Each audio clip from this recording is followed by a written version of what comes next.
Miss হবে না আপনার পছন্দের টিভি শো। দেখুন জি5 অ্যাপে একদম ফ্রি। জেঠু,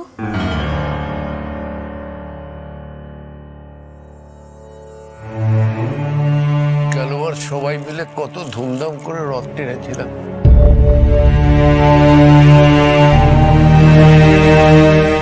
বুবাই সব আয়োজন করেছিল। আজকে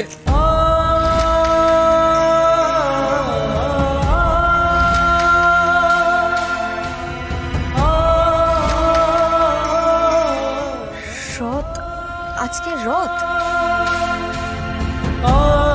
আজকে যোগ্যতার পুজো আমার মাথা থেকে তো একদম বেরিয়ে গিয়েছিল।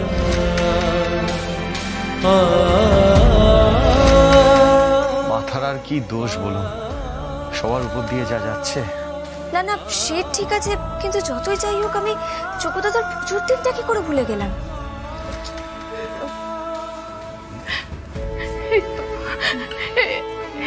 এই তো আমার বুবাইয়ের রথ।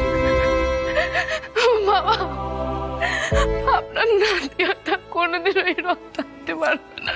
আমার ছেলে তো সারাই দিচ্ছে না বাবা, আমার ছেলে তো সারাই দিচ্ছে না।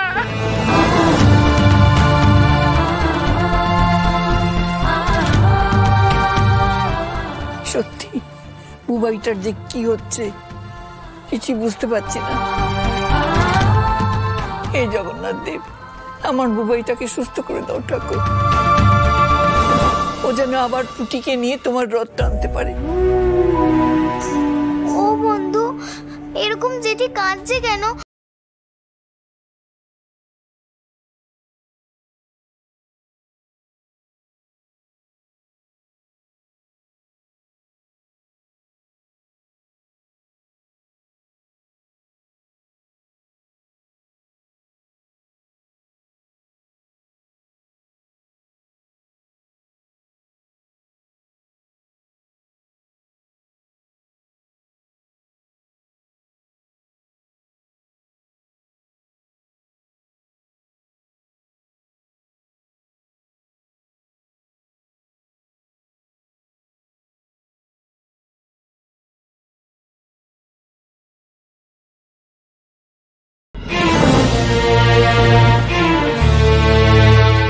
তুমি কি বুঝবে সন্তান হারানোর জ্বালা কি?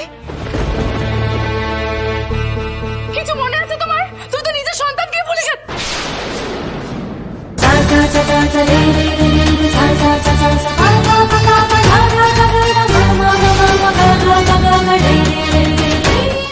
মমিতা দিয়ে এসব কি বলছো তুমি? আমার সন্তান মানে কি করছো? চুপ কর।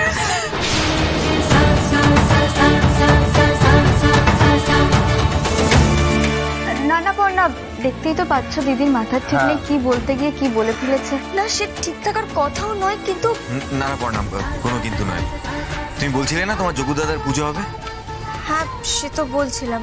হ্যাঁ, ভালো করে একটা পুজো করতো দিদি ভাই, বুবাইটা যেন সুস্থ হয়ে যায়। হ্যাঁ ঠাম্মি, একদম ঠিক বলেছো। সৃজন, চয়নদা, তোমরা সবাই যাও, গিয়ে স্নান করে পরিষ্কার হয়ে এসো। আমরা সবাই মিলে একসাথে যোগ্যতার পুজো করব। কিন্তু বুবা দাদাকে ছাড়া আমি রথ টানবো না। সেটাই হবে বুটি। জি5 ডাউনলোড করুন আর সব এপিসোড দেখুন একদম ফ্রি।